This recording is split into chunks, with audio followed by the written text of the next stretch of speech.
Oiê! Estamos aqui para mais um Papo Cypher, hoje com o Gilson Cunha, escritor de Onde Come Alguma Jamais Esteve. Estou conseguindo falar o título do livro sem gaguejar. Estamos bem. Vamos aguardar aí o pessoal entrar e também o Gilson.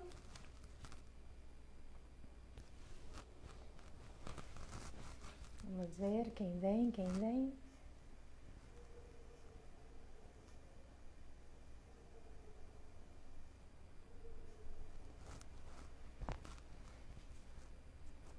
O Henrique tá aí. O pessoal tá chegando. E aí, Henrique?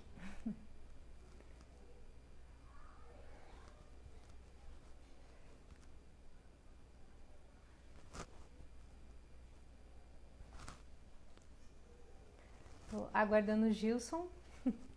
Aquele momento tenso, né? Que a gente fica esperando o convidado.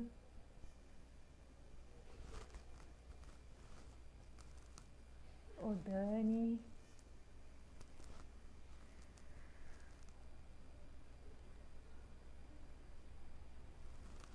Gente, é muito engraçado ver o nome do Carlos, porque o Carlos é Carlos, algumas letras ali, Gomes, e aqui em Porto Alegre tem uma avenida muito conhecida chamada Carlos Gomes. Sempre lembro da avenida quando eu vejo o nome dele.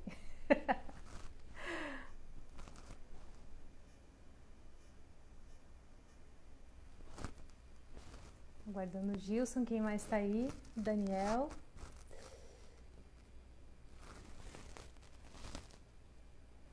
A Kombi pegou o trânsito, deve estar presa ali na perimetral.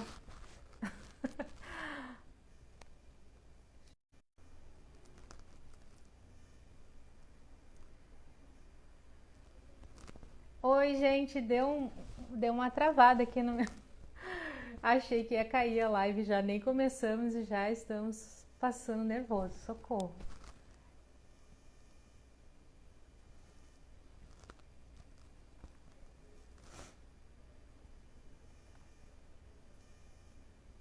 Perguntaram aí se tá frio. Tá frio.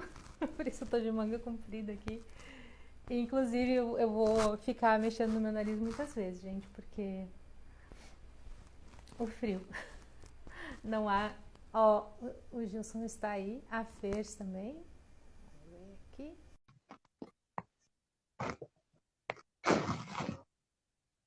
Aê, chegou! Tava preocupada com a Kombi nesse trânsito. A Cremilda tava respeitando as regras de trânsito hoje. Mas é Olá, Gilson! por pouquíssimo tempo. A gente Chegamos sempre dá um então. jeitinho.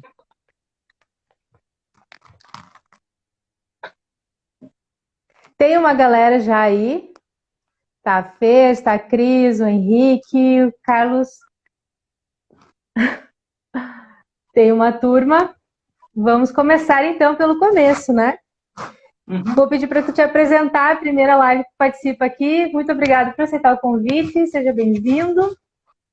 Eu que Seu seu áudio agradeço. está ficando bom aí.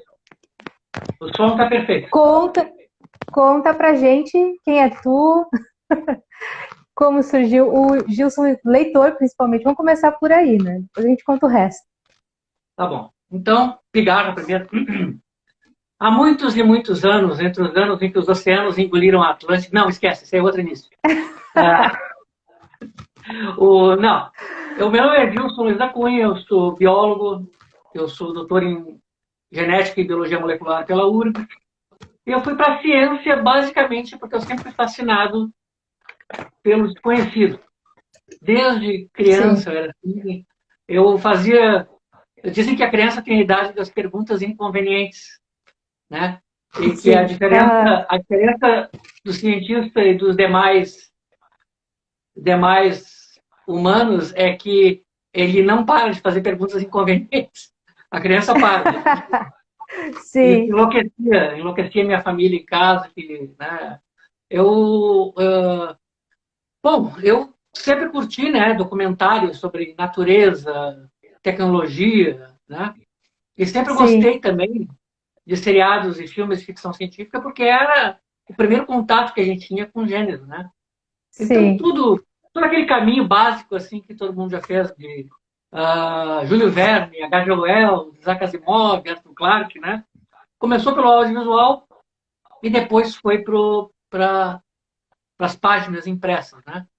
Mas um pouquinho antes sim, disso, eu já curtia a aventura, né? Eu lia o Edgar Rice Burroughs, Tarzan. Ainda quando eu estava na escola, eu encontrei uma biblioteca próxima, não da escola, biblioteca do Senai, que sim. tinha, que tinha os livros da série do Tarzan faltando, né? Mas o Brasil Mas já é um tinha alguma milagre, coisa lá. já tinha alguma coisa lá. Então, lá eu descobri que o Tarzan não era aquela criatura eternamente, digamos, sozinho, ou no máximo acompanhado da Jane. Não, ele chega a ter Sim, filho, construir família, nossa, envelhecer e tudo mais e tal. Que foi uma série, né? Foram dezenas de livros, inclusive o Edgar Rice Burroughs nunca foi publicado integralmente no Brasil. Nem mesmo o Tarzan. olha. Não, parece que o Tarzan até foi numa coleção dos anos 60. Mas eu comecei a descobrir isso lá pelos anos 70, 80, então, como leitor. E comecei a curtir ficção científica porque era aquela coisa, o desconhecido, né? O desconhecido Sim, chegando na porta da gente. Eu achava fascinante isso. Então eu sempre tive, assim, uma coisa de ou de criar ou de descobrir, né? E isso me puxou para a biologia. Durante muito tempo eu não pude me dedicar à escrita, embora eu tenha começado nos anos 80. Só que a vida acadêmica me puxou muito. E agora, no século XXI, eu consegui algum tempo para isso. E desde 2012 eu sim. tenho escrito.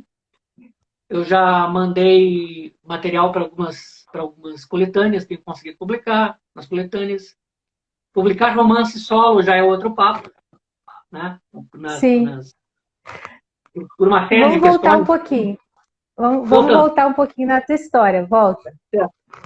Então, o sci-fi entra na tua vida através do audiovisual. Tu começa a assistir série e filme antes de livros. Isso. E quando Eu é que tu era começou a ler? Quando é que entrou a leitura de sci-fi, assim, na tua no rotina? início, no início dos anos 80. 15, Início dos anos 16 anos. 80. É. Eu E fiquei começou pelos fascinado. clássicos? Por onde começou? Eu pegava qualquer coisa Lembra que dos era na minha primeiros? mão. Eu não tinha uma ordem. Eu comecei a ler Aham. sistematicamente, ler usando uma lógica, né, parafraseando o Sr. Spock, a partir de 1985. Eu estava no cursinho, eu vi uma biblioteca lá, biblioteca do cursinho. Então eu dou uma olhada lá e tinha um livro dizendo Coleção Universidade Livre, ficção científica, uma mitologia moderna, né? Comparando a ficção científica a uma Hum, espécie de mitologia atual. sim.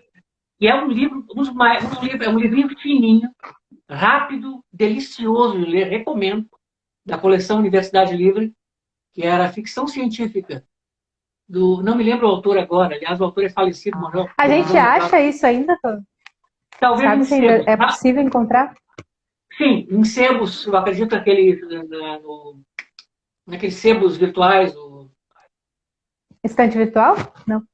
Isso, estante virtual. É Estante ficção virtual. científica do Raul Ficker. É um livro delicioso, porque o autor ele apresenta o gênero, ele sistematiza, ele coloca tudo dentro das caixinhas certas, assim, quem é quem, o Aham. que faz, e mostra a evolução do gênero, e a gente fica encantado, assim. E ele apresenta o texto é delicioso, é muito bom, e é fininho, é rápido de ler. E eu vi aquilo, eu fiquei Aham. encantado. Puxa, alguns eu já li, mas tem muita coisa legal que falta ler ainda. Então eu comecei a usar aquilo ali Sim. como meu tema. Daí não parei mais. Daí ainda nos anos 80 comecei a procurar outros livros que sistematizassem. Encontrei o No Mundo da Ficção Científica, do L. David Allen, também num sebo lá no centro.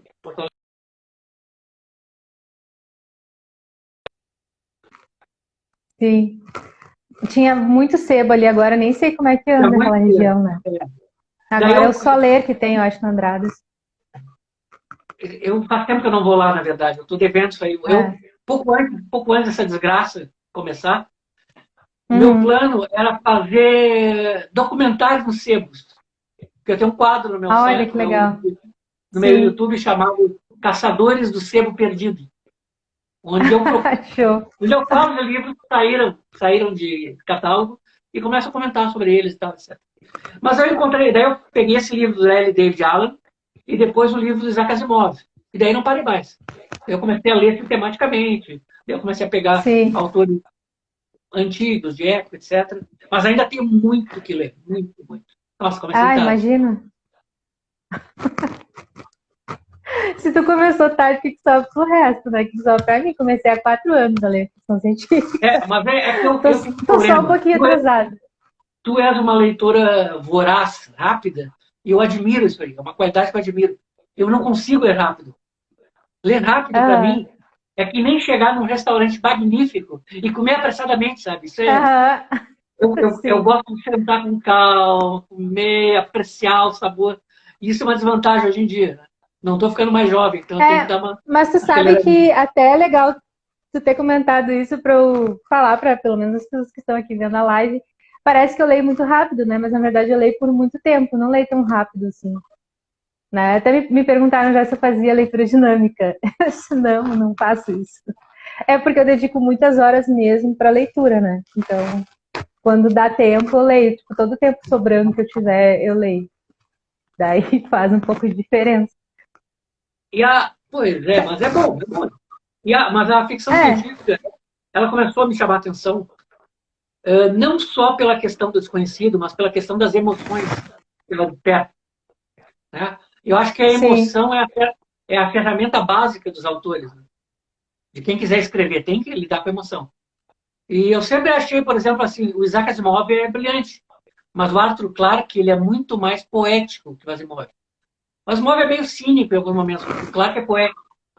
O Clarke tem 2 histórias que, quando terminou, eu senti um arrepio na nuca e pensei, meu Deus do céu, eu tive uma revelação cósmica, assim, sabe? Alguma coisa assim. Que demais. Ele tem um conto chamado Encontro no Alvorecer, ou Encontro na Alvorada, que é uma das coisas mais lindas que eu já vi até hoje. Eu pensei, quando eu crescer, eu quero ser que nem esse cara. Claro que que legal. Eu tenho que comer muito feijão para isso. Mas esse conto, eu tentei homenagear ele um pouquinho no meu conto A Mulher que Chora. E tem um romance... Eu adorei esse conto. Obrigado. E tem um romance A Cidade e as Estrelas, que tem um final que eu achei arrepiante. Eu pensei, não, essa cena final, se algum dia eu escrever... Esse livro... Eu tenho que homenagear. E eu fiz uma singela homenagem. Quem leu... é isso aí. Quem leu esse livro... Por favor. Não, é que esse livro aqui é a versão português de Portugal, então a poesia ficou um pouco complicada de perceber. Eu tenho vontade de ler ele em português BR, né, para ver se é um pouquinho melhor, mas eu gostei muito do livro. Eu tenho a edição da Nova Fronteira, dos anos 70. Não, anterior, eu tenho a da Abril Cultural, que a Abril tinha coleção de clássicos de cada autor. Sim. Então, eu pegava desde autores do mainstream, como, por exemplo, lá o Somerset Maugham, né? Sim, eu tenho Tem do Karamazov, do Irmãos Karamazov, do Dostoiévski, dessa coleção. Aquela branca, né? Aquela capa branca, né? Capa branca. O meu é capa vermelha. Da Abril, capa vermelha. Eu peguei a edição da capa branca. E o final disso aí, aquele final, eu não vou falar, dar detalhes para não largar spoiler e estragar a leitura dele. Mas quem leu o final da Cidade das Estrelas, aqueles momentos finais em órbita, eu espero, é lindo demais. Eu espero que reconheça a pequena homenagem que eu fiz aqui. Vou ter que reler a Kombi. Essa capa aqui, com algumas licenças poéticas que não estão no texto, Sim. Essa capa, a licença poética fica por conta do ilustrador, que é um amigo meu muito... Sim. que tem um tino para comédia, cara. O André. Essa capa aqui presta uma homenagem ao momento final, e o texto também, ao momento final da Cidade das Estrelas. Momento em que legal. Dá para se ver 2 eventos simultâneos, que eu não vou falar qual para não estragar a surpresa. Sim, E daí eu muito pensei, legal. ó, O meu tá aqui, ó. Bonitinho. obrigado, estou honrado. Foi aquele, como leitor, aquele foi o momento que eu pensei, nossa senhora, meu Deus do céu, esse cara é bom pra caramba. E tem outros menos votados também, outros que a gente não, que o grande público não conhece tanto, como por Aham. exemplo o sobre o falhou o primeiro nome do cara, Edmund Cooper. Edmund Cooper em Eu não conheço. Humanidade Artificial. É uma das histórias mais Eu já gostei do poéticas, título. uma das histórias. O título, infelizmente, é um título daqueles títulos infelizes que dão no Brasil. O Sim, não título tem a ver com original isso. tem e não tem. O título original é A Cultura de Overman, que é Nossa, sensacional. Recomendo. por que E fazem parei isso, por né? aqui. Sim. E foi ali, foi na Cidade das Estrelas que surgiu o escritor. Quando que tu sentiu assim, vou escrever uma história? Olha, Qual foi o momento que tu sentiu que precisava? eu estava lendo muito e curtindo e analisando e vendo, pô, esse autor pensa de um jeito, essa autora pensa de outro, esse aqui tem um estilo assim, assado. Eu trabalhava de office boy no centro e a gente, para cortar caminho, para chegar na Andradas, Uhum. eu passava pela Galeria Chaves, no tempo da Editora Globo, Sim, e um dia encontro uma nossa, pirâmide de livros da antologia de contos de ficção científica da Editora Globo, que é clássica, e eu pensei, não acredito que eu estou vendo isso. Lindos, maravilhosos. E peguei, né? E aí eu vi coisas incríveis sim, que, pá, explodiram a cabeça. Mas lá por volta de 1987, eu compro o livro do Asimov, traduzido como No Mundo da Ficção Científica, também não era esse o título, mas até que era bem oportuno, já que falava da experiência dele ao longo de 40 anos, como leitor, escritor, editor, nossa, né? que legal. E um dos causos da ficção científica na vida dele. E ele largou uma pergunta e disse assim, você não gostou do final da história? Escreva a sua.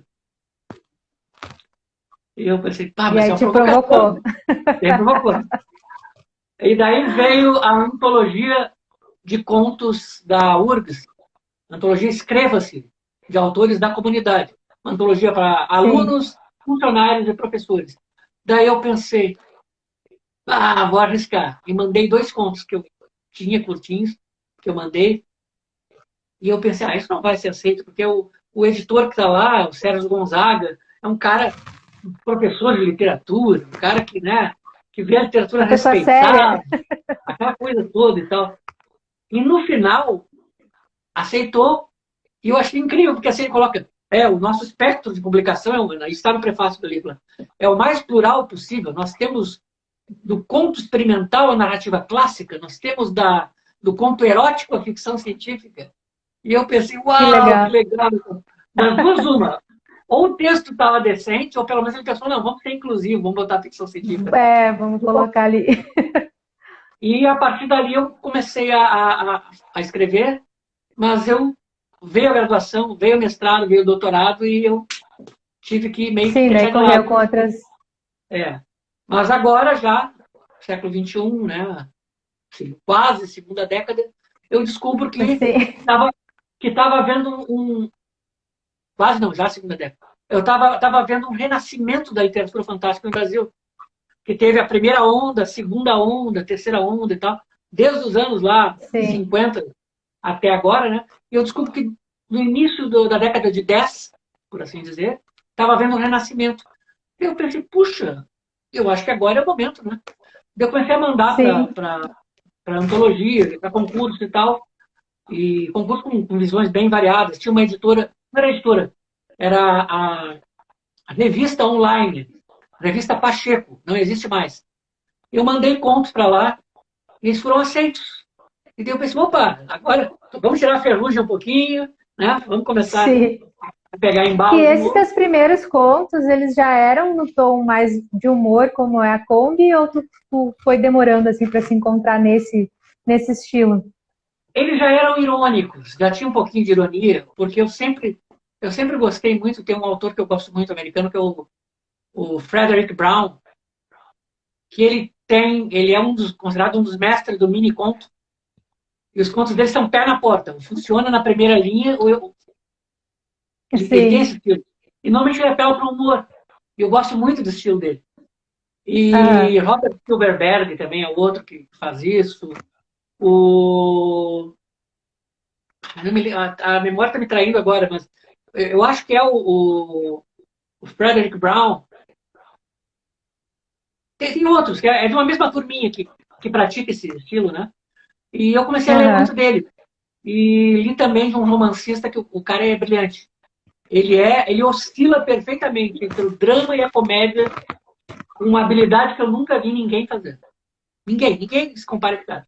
Que é o Harry Harrison, autor de 2 clássicos, um épico e uma comédia, que são geniais. Autor de A Oeste do Éden, que é um dos maiores épicos da ficção científica, dramático, poderoso, umas imagens fortes assim.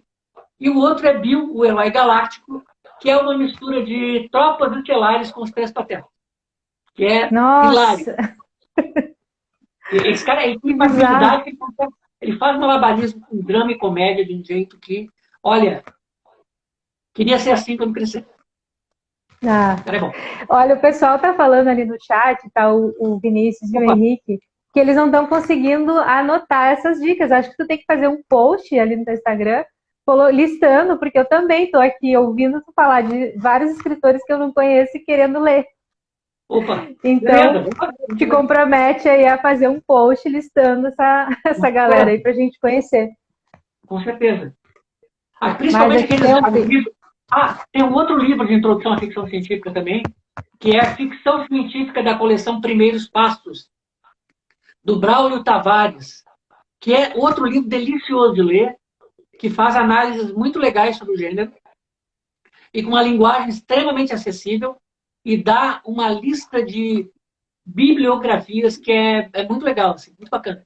Inclusive, algumas dessas bibliografias eu consegui encontrar décadas depois, porque não tem no Brasil, era em inglês, sim, através do Kindle, né? O Kindle tem essa vantagem. O Kindle tem muita coisa. Muita coisa em inglês que a gente consegue lá e tal, né?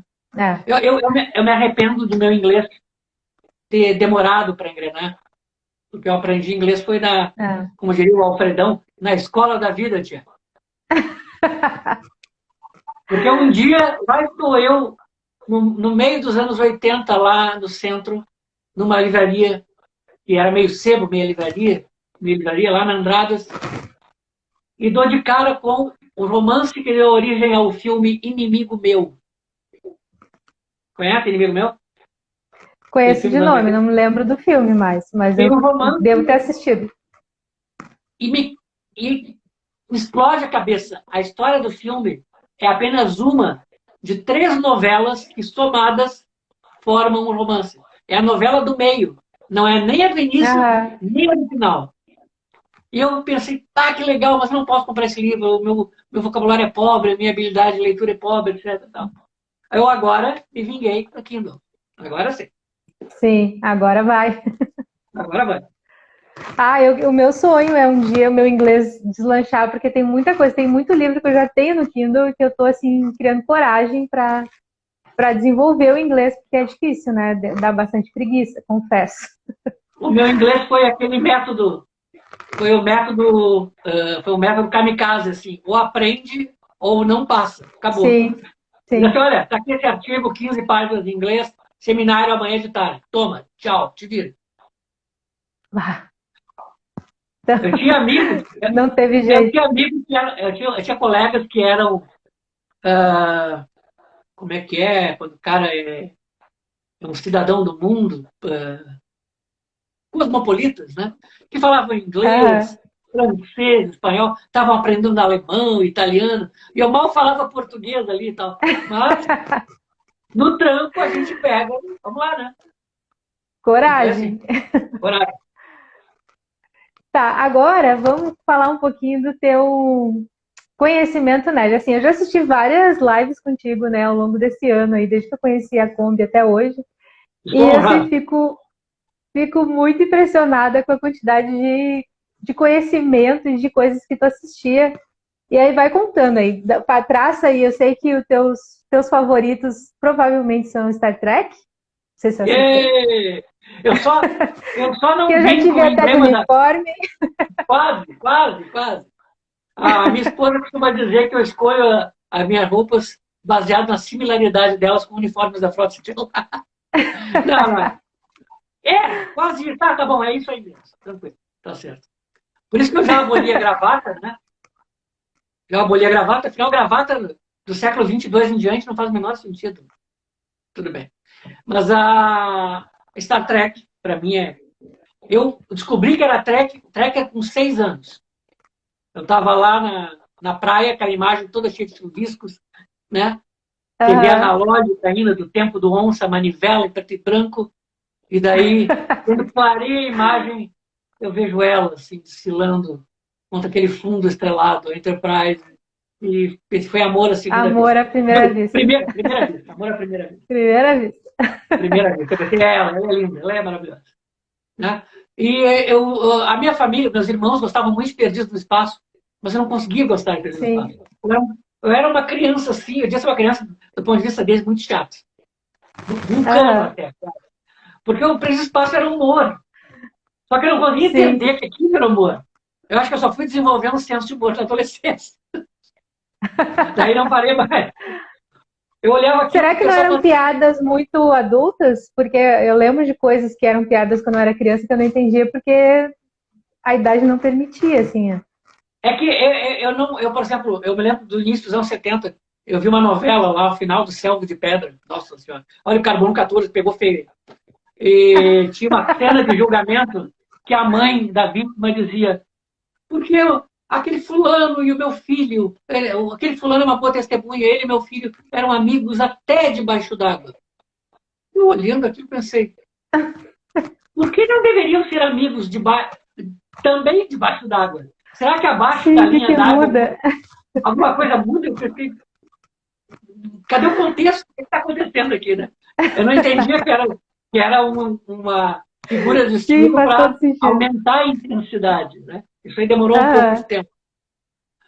E por isso, aquelas piadas exageradas, né? O humor exagerado do Perdido no Espaço, para mim, demorou um pouco para que eu pudesse absorver isso. Agora, depois que eu absorvi, eu passei a gostar, passei a achar engraçado e tal, etc. Eu não assisti nem essa série nova aí que andaram fazendo, eu não peguei. Como eu não era um fã da clássica do Perdido no Espaço, eu pude aceitar melhor o remake, o reboot e tal, etc. Mas, então foi Star Trek, né? O Battlestar Galactica, o original, Espaço 1999, que é... Nossa, isso eu não conheço. É poético, a primeira temporada é lindo. É uma série inglesa, tu que gosta de Doctor Who, como eu também gosto. Só que uma série inglesa diferente, não é uma série cômica inglesa, é uma série dramática. Então ela tinha pinceladas épicas, assim. Cada semana eles estavam lutando pela sobrevivência mesmo, né? Ficavam presos por um fiozinho de cabelo até a semana seguinte. E era... Nossa, legal. A gente sentia isso, era fabuloso. E outro momento que explodiu a minha cabeça também foi Planeta dos Macacos. Aqueles filmes clássicos. Os clássicos. Quando estreou no Brasil, foi um divisor de águas. 1975 foi o ano da macacomania no Brasil. Macacomania. Eu me lembro da noite de estreia. Eu e um amigo meu, escritor, e talvez maior fã do Brasil de Planeta dos Macacos, um especialista, um estudioso, um pesquisador da história dos macacos lá, o Saulo Odani. A gente assistiu isso num sábado, depois da novela das 8, numa sessão chamada Primeira Exibição, que nem existe mais. Sim. E aquilo foi épico, porque a cada 2 meses a Globo exibia o filme seguinte, da pentalogia de filmes. Porque foi épico, assim. Foi uma febre, né? Foi uma febre. E para melhorar a coisa, no final da exibição, eles ainda, no ano seguinte, exibiram a série de TV. Uma série que foi feita para a televisão, contando um universo que não era o universo do início da série, mas um universo alternativo que foi gerado, entre aspas, ou que teria sido gerado, há controvérsias, pelo último filme dessa pentalogia. Que era legal também, bacaninha, divertido, mas que não se compara aos filmes de cinema. Os filmes de cinema foram... De explodir a cabeça. Eu nunca assisti esses filmes antigos, assim, eu nunca assisti do Planeta dos Macacos. Recomendo. O primeiro, principalmente o primeiro. Os meus favoritos são o primeiro E e o quarto. ele segue mais ou menos a linha do livro ou foi criado uma adaptação completamente separada da história? Não, ele manteve alguns personagens, só que os personagens do livro eles não têm o mesmo impacto que tem. Eles são mais símbolos do que personagens e tem muitas mudanças em relação ao original. Inclusive, há coisa de uns 3, 4 anos, eu acho que 5, não me lembro agora, um quadrinista americano lançou uma graphic novel que conta a história do filme mesmo. Ou chegou perto do Ah, que filme. legal. Que é razoavelmente diferente da história Desculpe, conta a história do livro. Que seria razoavelmente... Não, volta a fita. Conta a história do filme. Roteiro do filme, mas de um roteiro que foi recusado. Ah. Que era para E tu ser pegou essa HQ? Não, no Brasil não chegou e eu não consegui comprar mais. Ai, como é triste isso, né? Tanta coisa que não chega aqui, a gente sofre. Que nem Dr. Who, a quantidade de livro que tem de Dr. Who lá fora e que não chega aqui é deprimente. E também veio o início dos anos 80, veio aqueles 3 primeiros anos da década de 80, que foram assim a idade de ouro da ficção científica, muitos dizem, dos anos 80, em que teve lá, no intervalo de pouco mais de um ano, a gente teve Jornada nas Estrelas, A Ilha de Khan, provavelmente o melhor Star Trek de todos os tempos. Eu sou suspeito porque eu sou fã. Sim. O Enigma de Outro Mundo, o Tron, primeiro filme lá com a computação gráfica. Esse eu conheço. O Tron, o Enigma de Outro Mundo, se não visto, te recomendo. É um suspense fantástico do John Carpenter. O Enigma de Outro Mundo. E o Blade Runner, pô, estamos esquecendo do Blade Runner. 1982. Esqueci do Alien também, de 79, que foi algo. O Alien é de 79, não sabia que era tão antigo. O Alien é de 79, eu assisti no finado Cine Rei, na Avenida Cis Brasil. Nossa, Depois virou Empo, e agora eu não sei o que virou, porque eu não vou mais para aquele lado. Né? O Empo. O Empo. Eu vi o último filme a ser exibido no Cine Rei. Acho que é uma Marisa agora. Marisa. O último filme foi O Império Contra-Ataca, em 1980. Eu vi. Eu vi numa sexta-feira. No domingo, o cinema fechou. Fechou. Ai, que tristeza. Foi triste, né? Eu sinto muita pena, assim, desses cinemas todos fechados. Eu também. Aqueles da Andradas ali, como eu gostava daquilo ali. Agora vai ficar aqui os velhos saudosos, né, de Porto Alegre. Não, eu estou esquecendo alguns filmes desse início dos anos 80. Por exemplo, A Guerra do Fogo. Muita gente não considera ficção científica, por ele se passar na pré-história. Mas ele faz especulações científicas sobre a linguagem, sobre o nascimento da família, sobre o nascimento da política, sabe? É que as pessoas às vezes acham que a ficção científica é só tecnologia futurista, né? Não. E sempre que tem ciência é ficção científica, né? Eu revi A Guerra do Fogo, que eu tenho em DVD, para me inspirar para, como tu já sabe, que eu já te mandei, né? Para a continuação desse filme. Sim. Nossa, A Guerra do Fogo. Eu estou muito ansiosa para ver esse negócio publicado, Gilson. Sério. Eu tenho também várias séries menores que eu assisti nos anos 70. Eu vi Os Seres do Amanhã, que quase teve uma série da Thames Television, não é da BBC, é da Thames. E que eles queriam fazer, nos anos 70, na época do Doctor Who clássico, quiseram fazer um crossover de Doctor Who com Os Seres do Amanhã e com o Quatermas. Quatermas era uma série de longa-metragens para a TV inglesa, histórias de um cientista lá que desvendava mistérios, enfrentava extraterrestres e tal, etc. E o autor do Quatermas disse uma vez, não, eu jamais permitirei que haja um crossover entre os Ah, dois. O coitado morreu, não aconteceu. Só que num episódio, eu acredito que foi do 10º Doutor, no final da última temporada, tem um episódio que eles citam bem de relance a história do Quaternos. Quando eles estão sendo eu não atacados lá. lembro. Não, não, eles não falam no nome, eles só citam lá. Ah, será que o fulano, será que ele vai estar por aí, não sei o quê? E daí o Ah, outro cara, não, ele já tem problemas demais. Eles dão a entender que eles estão falando do Quaterno. sim, Então, não, não, sim. coitado, deixa ele lá, deixa ele lá. Foi Só genial. quem conhece a história Só que que faz sacou história. essa.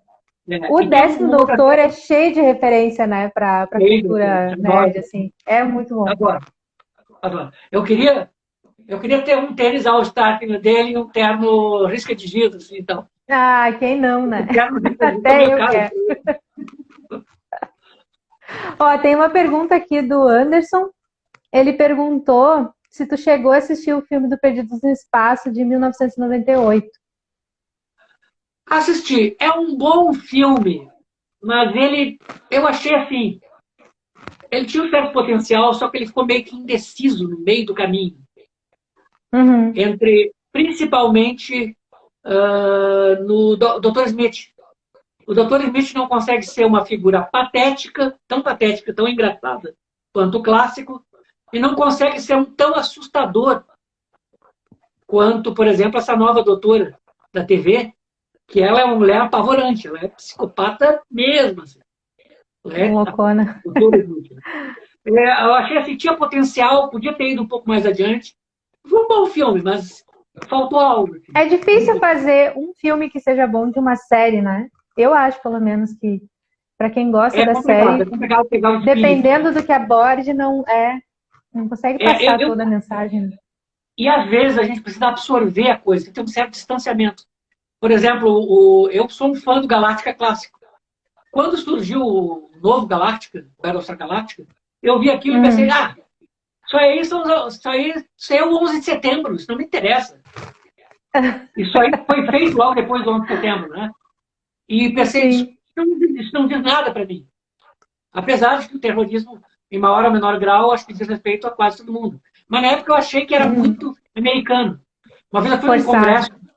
fui num congresso de genética e uma francesa, pesquisadora francesa que também era nerd, ela disse, it's too American, it's too American. Ela dizia, é americano demais. Só que depois eu comecei a ver, eles botavam personagens de etnia africana. Não dá para falar em África, porque eles estão de outra galáxia, né? Eles são de um É. outro sistema solar, então não dá para falar de África. Personagens de etnia africana com nomes alemães. Personagens de etnia, sei lá, nórdica, com nomes orientais. Personagens de aparência oriental com nomes italianos. Né? Daí eu comecei a entender qual era a ideia deles. A ideia deles é a humanidade original, que seria os ancestrais, Uhum. é um caldo de culturas que foi se separando. Foi indo Sim. cada um para um nicho e tal, etc. E eu achei isso brilhante. E no início eu achava aquele drama, eu achava forçado também. Eu não Eu achava consegui seguir adiante. Eu parei na segunda temporada. Eu acho dá uma que chance, dá uma chance. Quem gosta de é um drama, desânimo. mas quem gosta de drama, vale a pena. Vale. No início eu achei forçado, mas eu parei e pensei, peraí, mas a vida tem disso também. Ó, eu até ia fazer, eu até, A forma de convencimento, adorei. A vida eu tem isso. até, e olha que eu sou fã do clássico. Quando surgiu o novo, eu pensei, heresia, sacrilégio, não sei o que e tal. Daí eu comecei a ver, peraí. Não, e outra coisa, o misticismo sobrenatural da série original tá todo ali. Só que Ah, eles deram uma base racional para aquele misticismo. Ficou charmoso a coisa, ficou interessante. Ficou legal. eu achei um pouco forçado, assim, agora, né, minha opinião, assim, bem superficial de quem viu pouco. Achei meio forçada aquela religião para os robôs e achei um pouco machista também. Esse foi um dos motivos, assim, que, tipo, aquela deusa robótica hipersexualizada, sabe? Aí aquilo ali me cansou mais o drama. Aí eu fui abandonando, assim, chegou uma hora que, Não, tem não, coisa melhor é pra muito fazer, e legal. larguei. É, se eu fosse fazer, eu ia fazer uma crônica até para colocar. Eu, de vez em quando eu mando uma coluna de opinião dos jornais do Grupo Sinos online. E eu estou sem tempo para fazer crônica ultimamente, mas se eu ia até fazer uma chamada Battlestar Galactica ou A Virtude do Perdão. Porque isso é sobre o que a série é.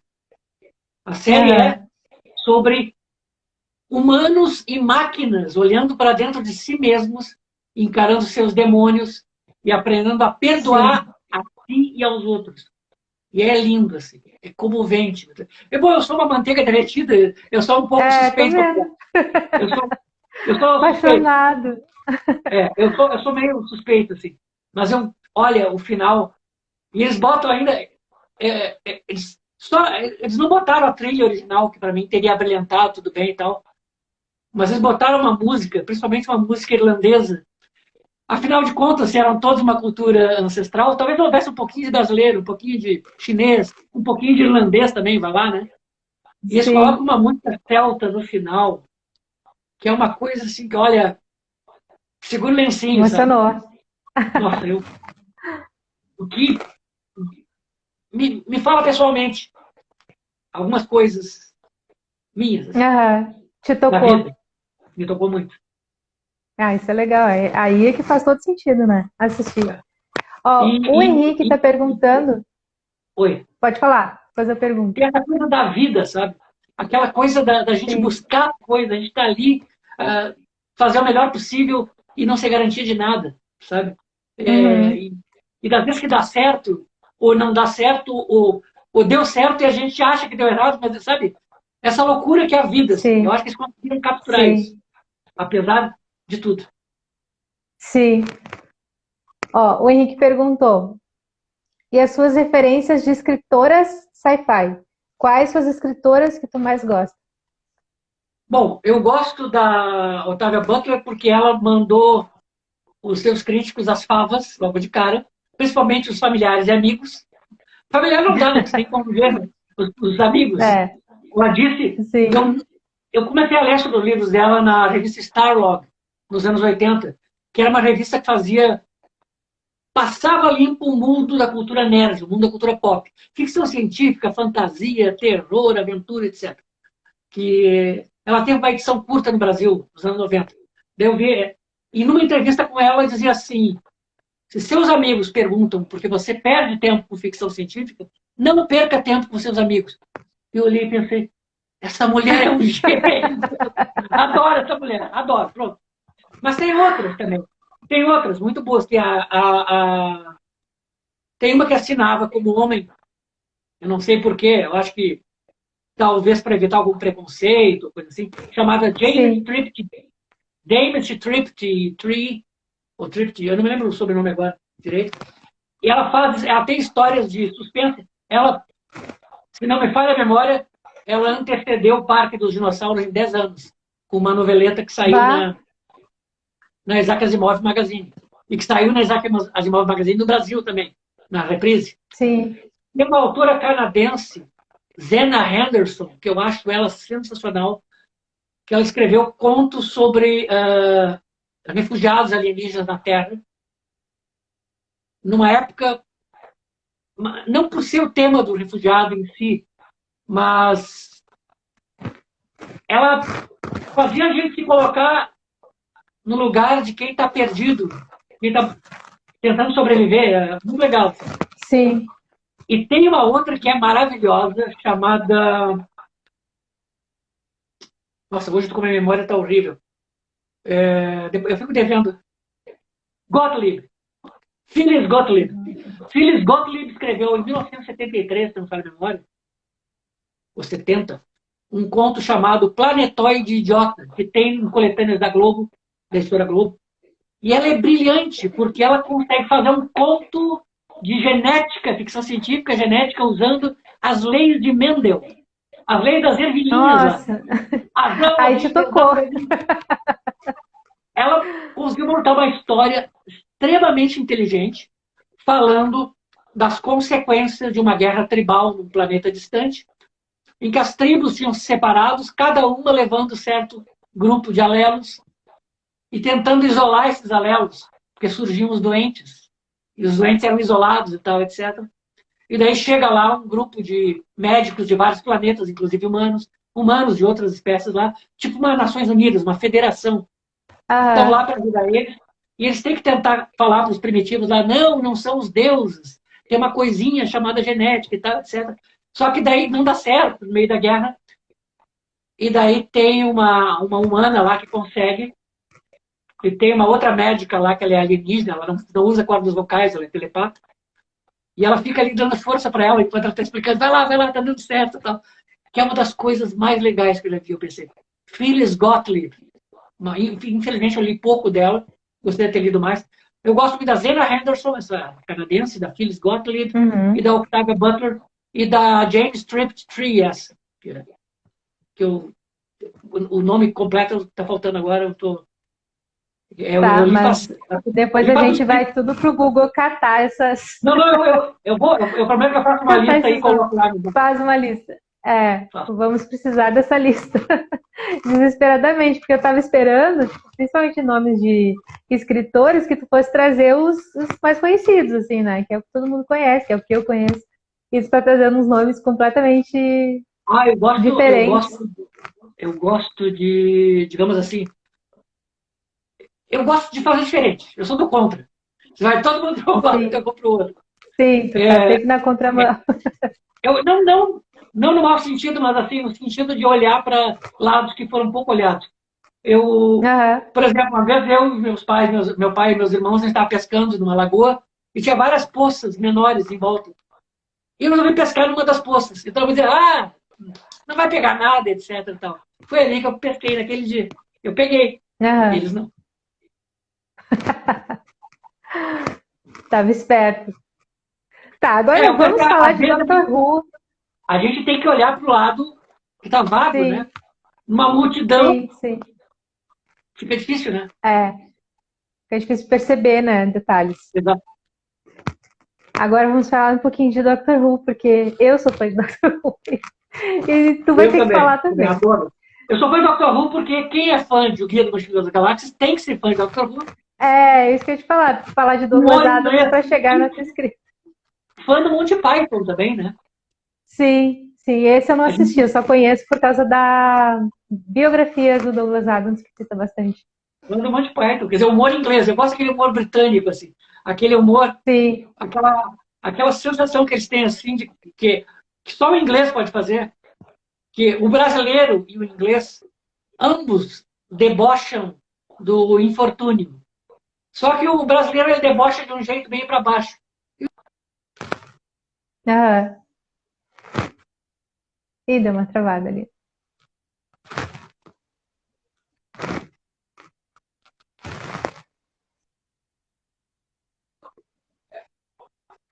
Querendo ser atualizado. Mas o inglês ele Ah, tá. debocha do infortúnio. Né? O inglês debocha do Sim. infortúnio com um certo estilo, assim, ele meio que não é que ele seja snob, não é só o inglês aristocrata, mesmo o inglês corky, aquele lá da plebe mesmo, né? O Aham. inglês lá dos bairros operários, mesmo ele tem um certo deboche malandro, assim, uma certa ironia com o infortúnio. Isso eu acho engraçado. No próprio Doctor Who, Sim. né? Como é que, E tu por assistiu a exemplo, série clássica em tempo real?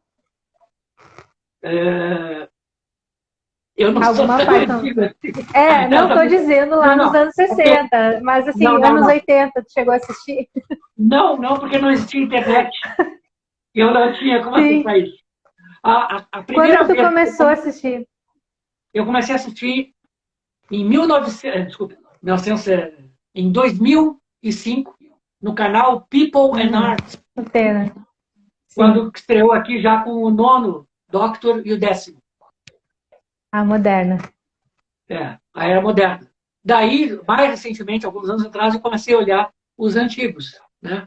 O primeiro, o segundo, o terceiro, etc. O Sim. quarto, que dizem que é o favorito de todo mundo, né? Tu gostou do Quarto Doutor? Eu gosto do Quarto Doutor, eu gosto Não achei ele Olha, meio eu só ranzinza não. demais, hein? Eu gosto do Eu achei Doutor. ele Eu não tão gosto, ranzinza. eu não gosto, eu acho que é do quinto ou do sexto, que é aquele cara loiro de cachinho encaracolado, porque aquele cara é meio doido. Ah, esse é o sexto. É, O o sexto sexto eu eu não não gosto assisti muito. ainda, eu parei nele. E eu gosto daquela ironia, por exemplo, assim, quando o nono, por exemplo, se apresenta como um alienígena, eles dizem para ele assim: Ei, você tem sotaque do norte? E ele diz: Mas existe norte em muitos planetas. Eu adoro isso. Sim, Eu adoro isso. Até isso é muito legal. pro Alfredo, por exemplo, ser gaúcho, eu até esperava algum dia largar essa aí, né? Que quem dissesse: Peraí, tu é gaúcho, meu. Não, o cara dissesse: Ei, você tem sotaque do sul? O Eu disse: sotaque do Sim, sul. existe em muitos planetas também. Tá? Muitos planetas existe, né? É, E ia ser eu gostava muito do engraçado. nono. Eu gostava do Eccleston também, do nono. Eu gostava dele. É, ficou tão Daquele jeito pouco, meio né? alucinado, aquele jeito meio alucinado dele. Assim. Aham. Eu gostava bastante também. Sofri quando ele foi embora. É. Mas a Eu, no sorte é início, que veio o décimo, que também é bom, então quando surgiu o décimo, eu compensou. pensei, opa, eu dei um pulo para trás. Falei, quem é esse cara, então? Mas depois eu comecei a ver que o cara tinha estilo e tal. O cara era muito bom. Muito bom mesmo. É. Eu gosto do Capaldi também. O Capaldi tem aquele Sim, jeito. então, estou concordando que o Capaldi ele quase ganha do décimo doutor. Eu fico bem na dúvida entre os dois. Assim. Eu Gosto gosto demais do do, Capaldi. eu gosto do 11 também.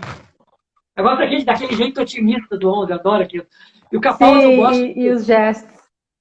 Eu gosto do Capaldi porque mesmo quando ele está irritado, ele é muito engraçado. É, o Capaldi Tem não pessoas, existe, cara. tem pessoas que quando estão irritadas são extremamente engraçadas. Eu gosto disso. Sim. E a doutora, tu assistiu? Assisti, mas eu meio que larguei de mão, assim, não. Os Ai, tem que roteiros, voltar a eu não assistir. tenho. Os roteiros eu tenho achado muito fraquinhos, muito. Eu tinha Assim, achado, e eu tô assistindo agora pela quarta vez, né? A parte dela, as ah, temporadas dela, e tô vendo com outros olhos. eu assisti Ele tem até. camadas, sabe? Eu assisti até o Rosa Parks, daí eu pensei, ai, coitadinha da Rosa Parks, ela não precisava passar por isso. É Achei que muito chorando aquele episódio. aquela história merecia um roteiro muito melhor trabalhado.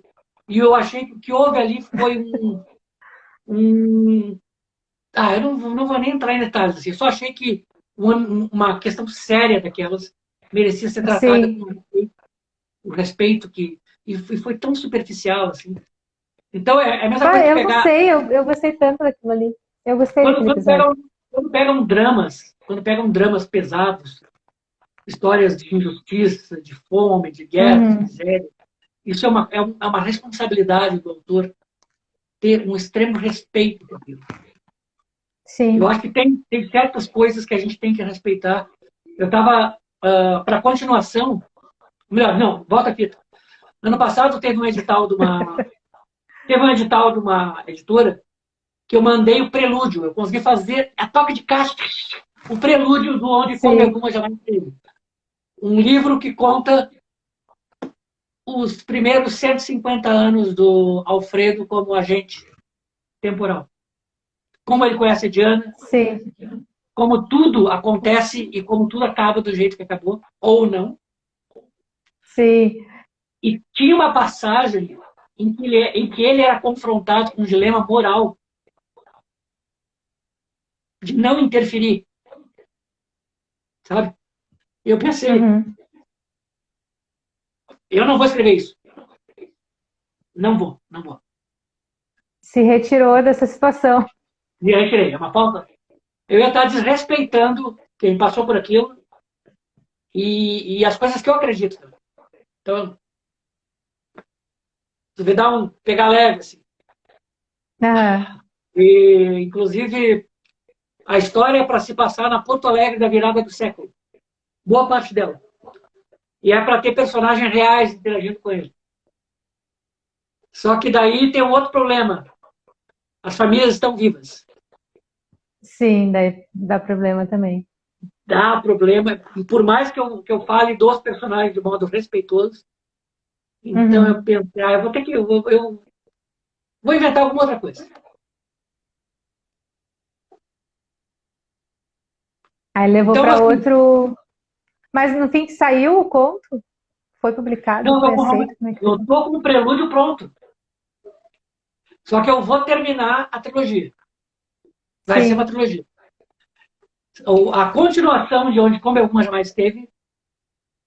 Eu sei que tu adora comédia e tal, mas vai ter um pouquinho mais de drama agora, na próxima. Sim. Vai ter comédia também. Vai ter um pouquinho mais de drama. O ritmo vai ser diferente no início. Depois acelera. Porque eu não tenho... Tu que já leu os primeiros capítulos, sabe que aquele personagem está numa situação em que ele não tem como se movimentar mais rápido. Ele está preso num determinado local e tempo. E daí ele vai ter que... Né? Mas depois eu vou dar saltos. Vários saltos e saltos e saltos. Para agilizar. Tô curiosa. Tu tá prometendo isso faz tempo. Só deixa a gente curioso para saber o que tá rolando. A fogueirinha tá ali, eu tô soprando a brasinha ali. Para não apagar. Mas assim, quem leu o livro sabe o que acontece lá com o Otávio. Sabe que durante um certo momento ele desaparece e ele volta. Sim. A continuação de Onde Come Alguma Já Esteve, de certo modo, não é uma continuação. Porque ela se passa, pelo menos a primeira parte, naquele momento em que o Otávio desaparece. Para onde ele foi? Essa é a pergunta que eu vou responder.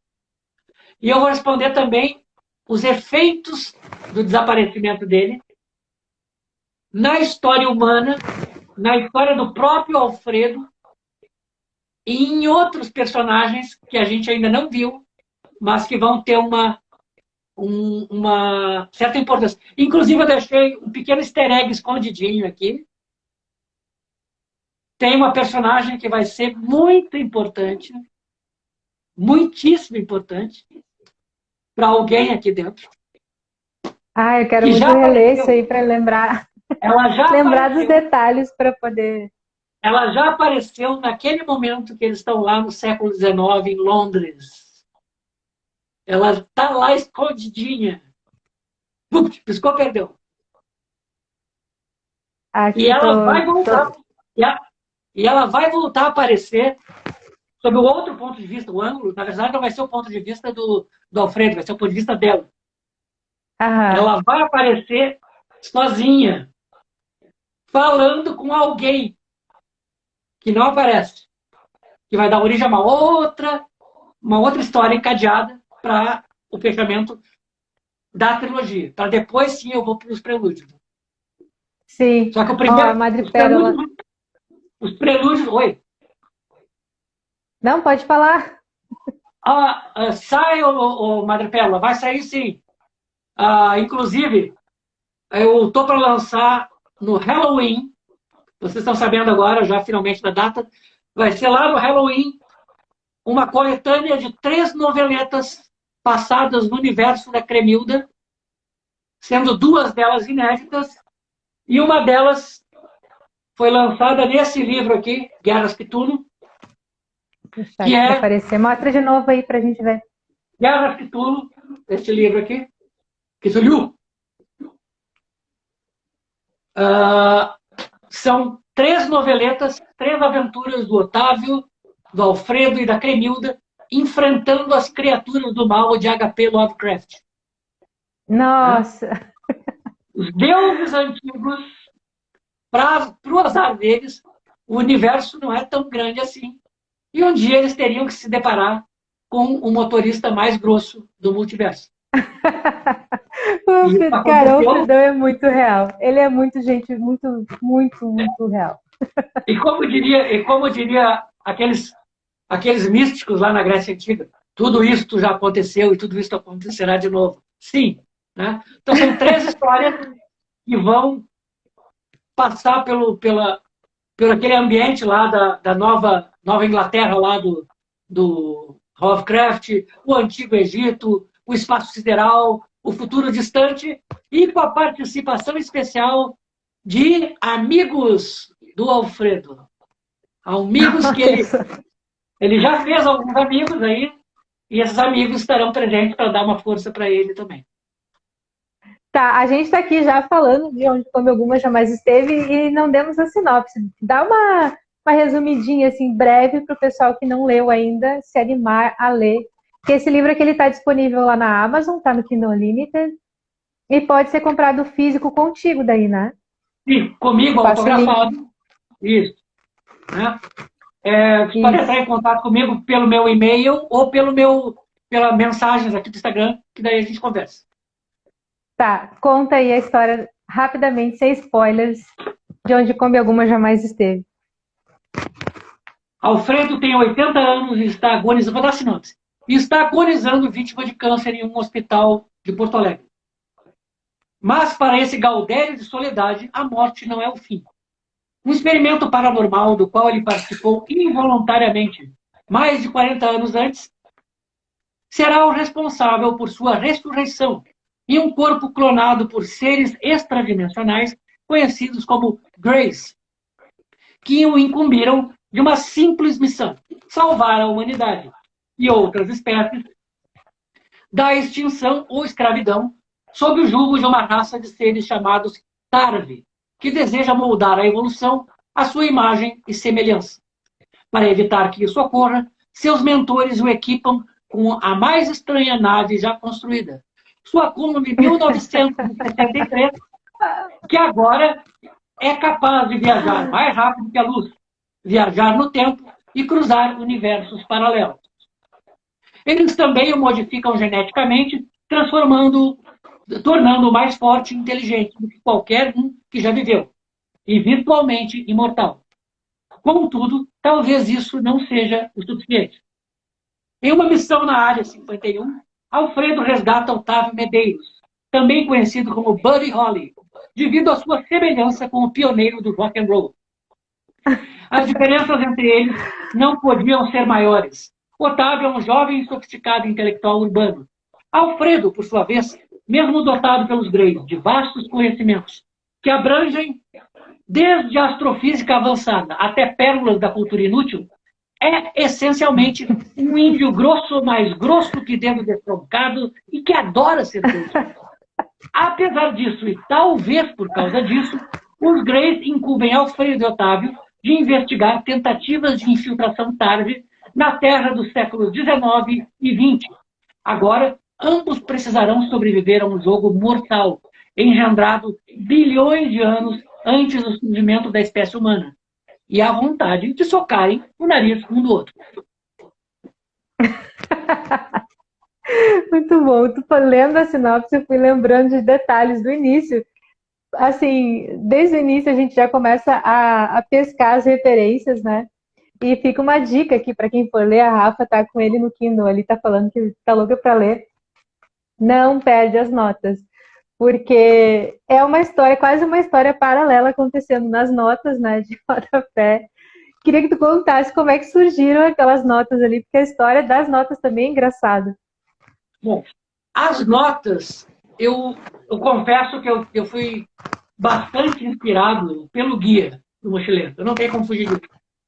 O guia explicando a natureza do universo, eu pensei, eu preciso explicar um pouquinho da nerdice do passado para os jovens padawans do século XXI. Né? Os jovens padawans que nasceram nos anos 80, nos anos 90, no início do século, né, que estão aí, eles precisam saber o que acontecia muito antes dos oceanos engolirem a Atlântida, né?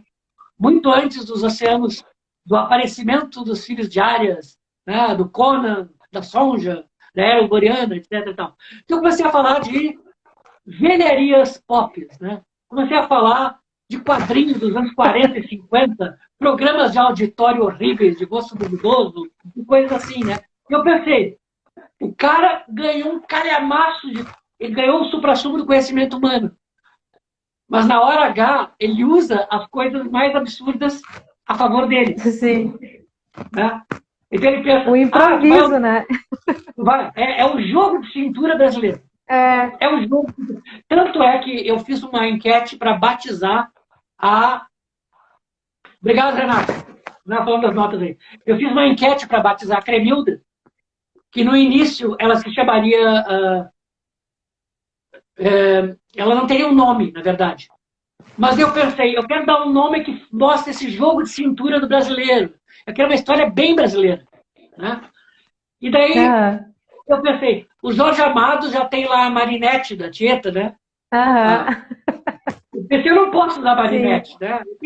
Daí eu botei a enquete no ar e um amigo meu de Belo Horizonte disse, Cremilda. E eu, E pegou. Ah, perfeito, tá aí, Cremildo, Cremildo será. Ah, E eu tá tenho aí uma a Cremilda. homenagem. Eu tenho uma homenagem ao Dr. Who nela. Conta Dá aí, conta uma, aí. dá uma pensada aí. Pesca como é que é o easter egg. Tu sabe que eu tenho problemas de memória, né? Não me coloque em maus lençóis. Eu não lembro de todos os detalhes da Cremilda. Eu lembro de tudo que ela faz. Tá, tá. Uma hora Ela dessa. tem personalidade, né? É isso? Ela fala alguma coisa Ah, específica do Dr.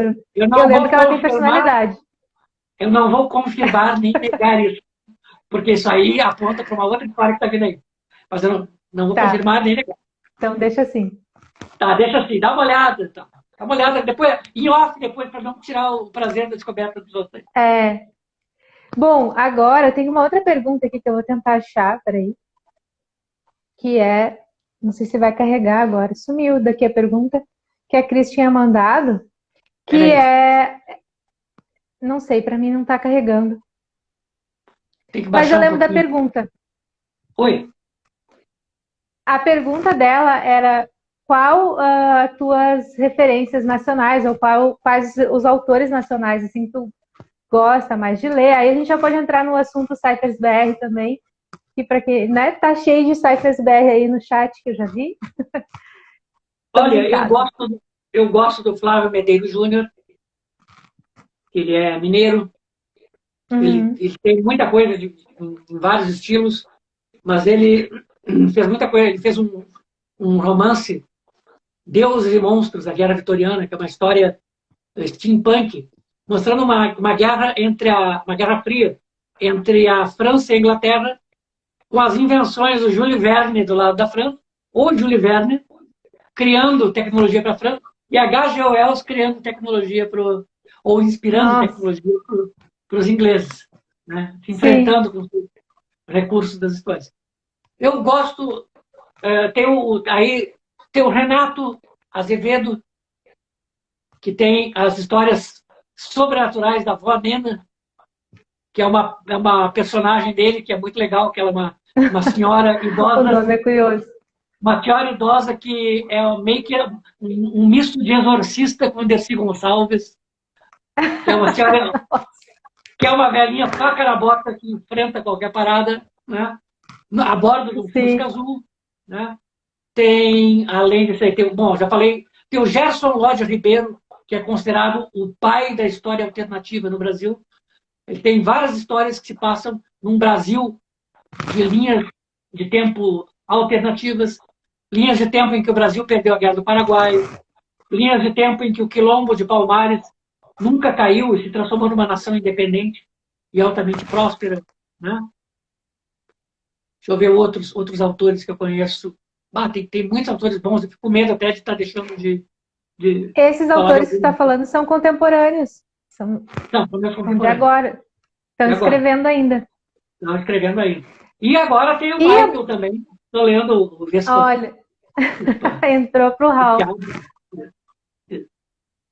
A Vespa é uma coisa impressionante, né? Eu curto Sim. demais, assim, sou suspeita para falar. Que eu panfleteio mesmo. Eu conheci a Vespa quase junto, foi um pouquinho antes de onde Come Alguma Jamais Esteve.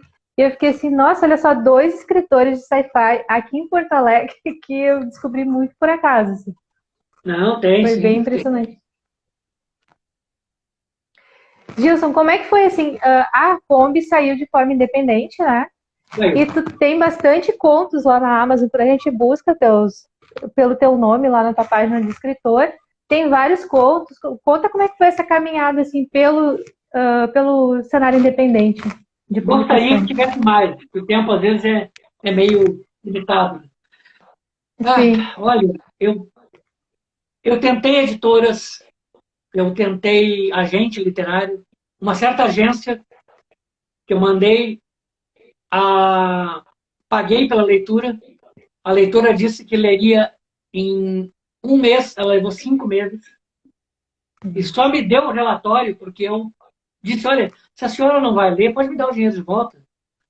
O que ela foi bastante antiprofissional, E eu pensei, inclusive deu um relatório dizendo que não entendeu, que achou a história confusa e tal.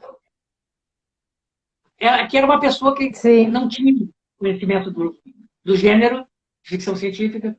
Provavelmente não deve ter dito nada para ela. Né? E foi bastante deselegante Aham. também. E aquilo me desanimou. Daí eu tentei algumas editoras que publicam ficção científica, e uma delas disse assim, adoramos e tal. Se você nos pagar R$ 20.000, a gente publica. Só isso. Ah, ah, ah, ah, ah. Daí eu pensei, não, obrigado. Daí eu comecei a publicar independente na Amazon. Surgiu a Amazon, eu comecei a estudar o processo de publicação. Eu peguei, inclusive, uma das noveletas que está lá, Uma Odisseia Muito Louca. Eu tinha Uhum. mandado ela para um concurso da Isaac Asimov Brasil, em 1990. Por aí. Só que no tempo que era tudo datilografado e mandado pelo Sim. correio. Né? Só que não deu. A noveleta era muito, muito grande para o padrão da revista. E eu acabei, então, depois, pegando aquelas folhas amareladas lá e transcrevendo ela. Só que eu não tinha paciência de ficar lendo e datilografando. Então eu vi um programa de transformação de voz em texto e comecei a ler em voz alta a noveleta toda. Ah, E depois fui acertando as pontuações daí, sim, infelizmente. Salve a tecnologia. a E, tecnologia é incrível. não, não é. Daí eu comecei a lançar e a dizer, oi gente, estou por aí e tal, etc. Né? E comecei a ver as tendências e tal. E mais uma vez eu pensei, olha, qual é a tendência? Está todo mundo olhando para lá? Sim, então eu vou olhar para cá. Aham. Né? Porque já tem muita gente aqui. Agora para cá, não. Então eu comecei a fazer isso. Comecei a brincar com humor, com absurdo. Né? Mas claro, eu gosto um pouco de drama também. Tu que já leste A Mulher que Chora, sabe que eu gosto de um drama também. Sim. Sim, foi bem interessante, porque eu só conhecia a escrita pela Kombi, né? E já de cara, assim, a gente percebe a diferença do tom, né? A história é muito legal, ganhou inclusive o prêmio, né? Argo de ficção Ganhou o Argo, científica no ano passado. sim, junto com A Mulher que Chora. A Mulher que Chora como romance, Ah, desculpe, a Kombi não, como como romance conto, isso. e A Mulher que Chora como conto. É. E eu li também essa semana o Monge, eu não vou saber o nome, o Monge, não Um Monge, sei, um Samurai e uma Kombi o Samurai e 1933. uma conta. É, esse daí eu li e achei bem legal. Deu para matar um pouquinho da saudade do Alfredão, que foi bem Pois é, esse interessante. Tá, conto, e aí, por vai, favor. fala. Não, esse conto é um daqueles contos que se passa nos primórdios dele. Sim, Porque pode dizer que ele mal acabou de acordar naquele corpo e está tendo que ele tem um monte de capacidades, vai ter um monte de inseguranças também. é, eu acho muito legal que a gente conhecer porque no Kombi, no início, parece que ele é um abobado, assim, né? Falando bem gauchês agora. Parece que ele é um abobado, uma pessoa meio vazia, meio doida, assim. E daqui a pouco, quando aprofunda o personagem, tu começa a perceber quem ele é, por que ele é daquele jeito, é onde ele ganha, assim, uma força, né? É incrível, assim, eu achei muito interessante. Eu, E ler aquele conto mostra mais uma faceta dele, né? Mais um lado ali da história dele. e tem uma relação com a Kombi lá no final. Uhum. O treinamento dele lá no Japão tem a ver com um certo momento lá do final, quando eles estão lá a bordo da nave Tarver. Que eu não vou Olha, eu não contar vou agora. lembrar do final. É, Lá não, no finalzinho, deixa eu descobrir de novo. naquela hora que ele diz assim, segura aí, toma cuidado, isso é um presente. É Ah, tá. bem rapidinho. Me liguei, me liguei. Não, E não lembrava mais. Não lembrava. é nesse conto que fica estabelecido o presente. Sim. É uma das vantagens de Bom, fazer prequel, é que a gente consegue fazer encaixar sim, bonitinho. e é um personagem que tem muita história, né? Ele tem muitos Tem, anos de vida, então tem. tu vai poder escrever muito sobre ele ainda. Espero que não esgote a criatividade. Ele tem. Eu ia lançar para uma história que fazia mais uma ponte com o romance também. É uma história em que ele é mandado, ele fica reclamando o tempo todo. Ele tem alguma história. Inclusive, vão sair 2 contos dele agora, já esse ano. Um pela Madrepérola e o outro pela Caligo. Duas Esse aí antologias, eu estou aguardando. duas Esse eu vou antologias que ter. tem história dele como agente temporal. E que tem a Legal. ver também com um conto que vai aparecer no futuro, que mostra ele enfrentando uma espécie que vai aparecer nessa coletânea de novenetas. E eu já adianto o título para vocês, que é O Curioso Caso de Kitulhu e Cremilda. Adoro os títulos, cara. Muito. Curioso Já, Caso já de quero. Kitulhu. Tá vendo aí? Bom, e agora você, Gilson Cunha, faz parte do Cyphers BR, né? Uma E iniciativa aí do é uma honra pessoal fazer que parte. curtia sci-fi e juntou os escritores. Conta aí, vai falando. O que tá Olha, rolando, o que vocês estão para mim é uma aprontando. satisfação. Para mim é uma satisfação como autor e como geek, como nerd ancestral. Eu já era nerd muito antes da palavra existir. Sim. Né? Eu sou do tempo em que eu pensava, puxa, eu sou mutante. Será que eu sou mutante? E não tem filial. E não tem filial da escola do Xavier aqui. E agora, o que eu faço? E daí o tempo começou, o tempo foi passando, eu pensei, outros como eu, olha só, uma comunidade toda e tal. Então, puxa, fantástico, assim, eu tô achando o máximo poder ver gente que tem essa visão da ficção científica, né, como de ser, assim, uma possibilidade de exploração, não só da razão, mas da emoção também. E de como a razão Sim, e a emoção interagem. Não é à toa que Star Trek, para mim, é fundamental. Né? Não é à toa que, para mim, os maiores ícones de Star Trek, para mim, são o Spock, obviamente, sim. né? Da série clássica, não essas outras coisas que estão por aí agora. O Spock e o Data. E o Data. Para mim, eles são, assim, é um cara que ganhou a humanidade, mas rejeita ela o máximo que pode. Outro que não ganhou, mas que adoraria abraçá-la. Tá? E nós, como espécie, a gente está meio que no meio disso, assim, né? Eu acho muito bacana Sim, isso, da gente lidar com a razão e com a emoção, da gente equilibrar as coisas. Eu acho bacana isso. sim. E juntou uma galera muito boa ali, né? Para quem não conhece, a gente tem no link da minha bio tem o link pro grupo no Telegram, que é uma loucura, juntou lá. Eu não imaginava que aquele grupo ia surtar daquele jeito, né? Muita gente falando de sci-fi. E tem os escritores, e aí, entrando lá, dá para ver os links do pessoal todo que está participando, que está fazendo. E não sei, o Michael tá aí, não sei se a gente pode contar novidade. Eu tô louca pra contar novidade, porque hoje o Cyphers Opa, 10 ficou chique demais, né? ficou um barato, ficou muito legal aquilo. Nossa, eu Ficou achei muito super legal. elegante. Michael, Nossa, belíssimo site. Achei muito bacana. olha, ok, enfim, vai ter um site, já anunciamos, agora furamos aí, se era para. Enfim, aguardem, em breve a gente traz mais informações. E deixa eu só dar uma olhadinha na minha pauta aqui, mas acho que eu falei de tudo já. Rendeu muito a conversa, a gente já está mais de uma hora aqui conversando.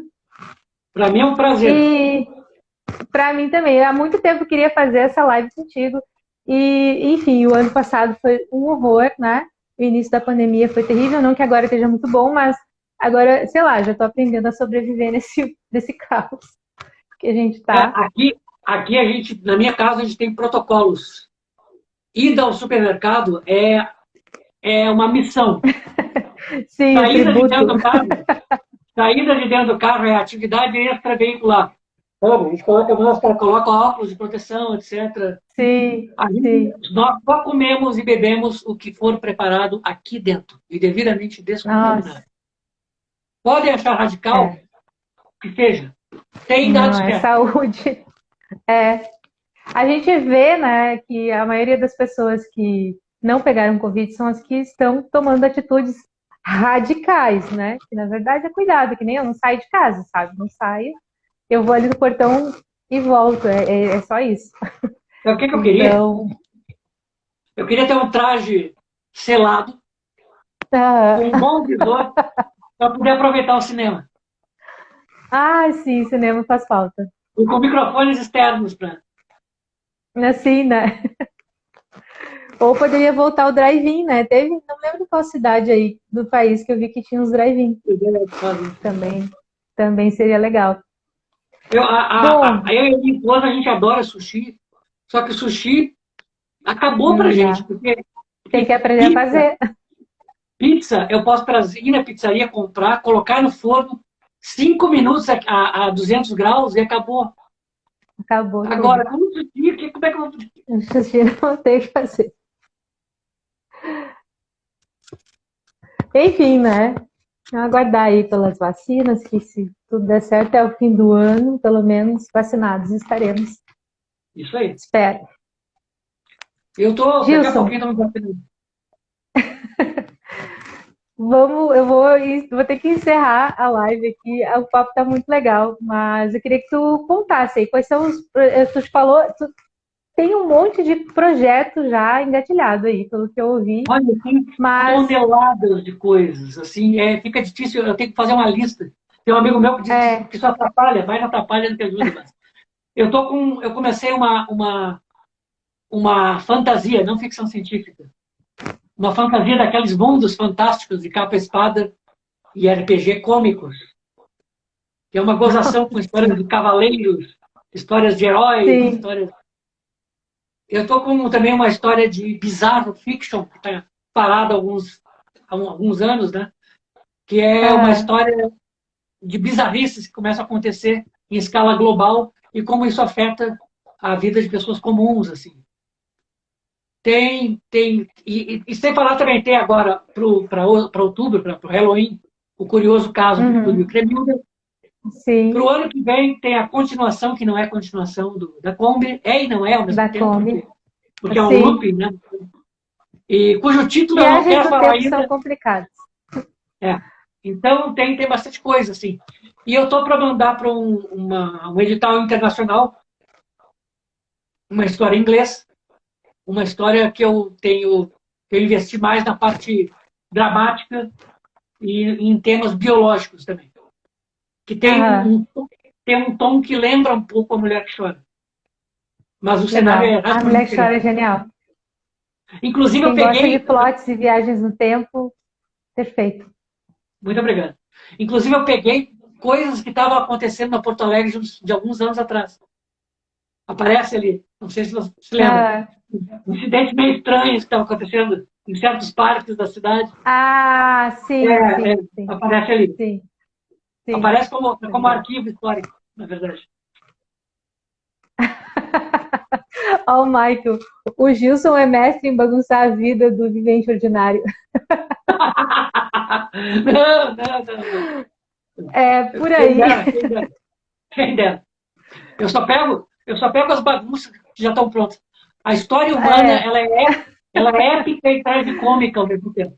Eu estava num evento é. literário, há uns 3 anos atrás, em que falaram de um incidente tragicômico que aconteceu da Paris de 1832, eu acho, 33. Um incidente tragicômico, que durou 3 ou 4 dias. Eu pensei, meu Deus, eu tenho que usar isso. E isso vai ser mostrado ano que vem na continuação da conta. Então, Ah, eu quero ler esse livro. então essas aventuras do Cthulhu contra Cremilda, o Cremilda contra Cthulhu, é um interlúdio. Elas Sim. acontecem durante o primeiro ano do Otávio como viajante, como carona do Alfredo. Quando termina o livro, entre o término desse aqui e o início de O Curioso Caso de Cthulhu e Cremilda, que passa aproximadamente um ano, mais ou menos. Um ano que tem vários momentos, várias coisas absurdas que acontecem, entre elas estas noveletas. Em uma Tá homenagem a Porto certo. Alegre, mais uma, no final também. Mais uma. Tá certo. Bom, gente, então assim, acompanhe o canal. Também tem o canal, a gente não falou do teu canal no YouTube, né? É tanta coisa que tu Tem um canal do faz. YouTube, o Café Neutrino, em que eu Hoje falo de saiu um energia. vídeo, né? Saiu hoje a biologia na ficção científica. É um quadro. Eu tenho um outro quadro que é Caçadores do Sebo Perdido, em que eu discuto antigos livros de ficção científica. Livros empoeirados, bofados, mas bons. E eu também tenho um outro quadro que eu lancei hoje, que é A Biologia na Ficção Científica, que é mito, verdade, exagero ou simplesmente burrice do roteirista em filmes, em livros, em quadrinhos, etc. E eu comecei hoje pelo Zumbi. Zumbi é ficção científica ou é fantasia? A minha resposta, Tô louca pra uma saber. leve zoeira, uma pequena quantidade de zoeira se encontra lá, então, lá no YouTube, no canal Café Neutrino. São convidados a visitar o canal. Muito bom. Tudo isso tá no link da tua bio, né? Diz que Isso. sim, o pessoal vai buscar. Não, na bio eu não estava, mas agora vai estar. É uma questão. Vai estar, por favor. Vai. Bota um Linktree lá e linka tudo isso daí, porque o homem não para, gente. É muita coisa acontecendo. A Vanessa está perguntando. A Vanessa está perguntando da Mitzi. A Mitzi está indisposta, na verdade, ela está dormindo em algum canto da casa e não apareceu para a live hoje. Não quis falar sobre a Kombi. E vamos encerrando aqui, né? Eu vou ter que encerrar. Mitzi é gata ou cachorrinha? É gata. É gata? Ah, tá.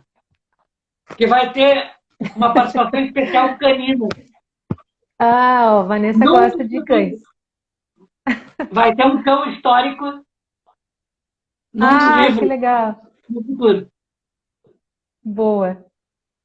Então tá, Gilson, muito obrigada por essa conversa. Acho que a gente tem que marcar mais alguns papos desses para dar conta de tudo que tem para falar. Como eu disse, já era uma vontade minha fazer essa live. O ano passado foi um caos, acabou não acontecendo, mas aqui estamos. E foi muito legal, como eu imaginei que seria, conversar, falar de cultura nerd, que é uma coisa que também sempre me senti meio ET. E aí, hoje em dia, a gente tem a internet, né, para juntar esse bando de louco, e foi muito legal nossa conversa. Pode se despedir aí, deixar algum recado para a galera. Eu gostaria de te agradecer por essa oportunidade. Muitíssimo obrigado. Estou honrado.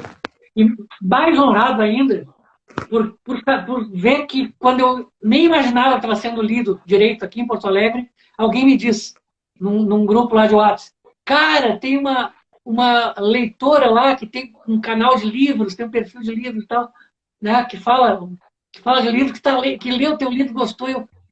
Que honra, meu. Eu achei que, olha, aquilo ali, olha, eu fiquei sensibilizado mesmo, eu achei fantástico. E muitíssimo obrigado por ter descoberto o livro. Muito obrigado pela oportunidade. Foi um leitor teu que indicou e compartilhou quando estava gratuito na Amazon. Eu não vou lembrar quem foi, mas foram 2 pessoas que me indicaram o Kombi antes de eu baixar.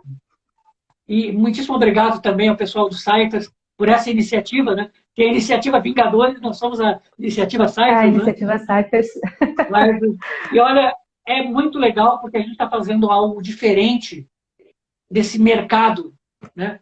Do mercado editorial. O mercado editorial, às vezes, ele é competitivo e excludente. E aqui a gente está fazendo uma colaboração, que é uma coisa que não se vê por aí. É uma coisa muito bacana, uma coisa com boa força. Né? E olha, é por aí mesmo. Muitíssimo obrigado a ti e a todos os participantes da iniciativa Cyphers. Estou honrado e muito feliz de participar desse projeto.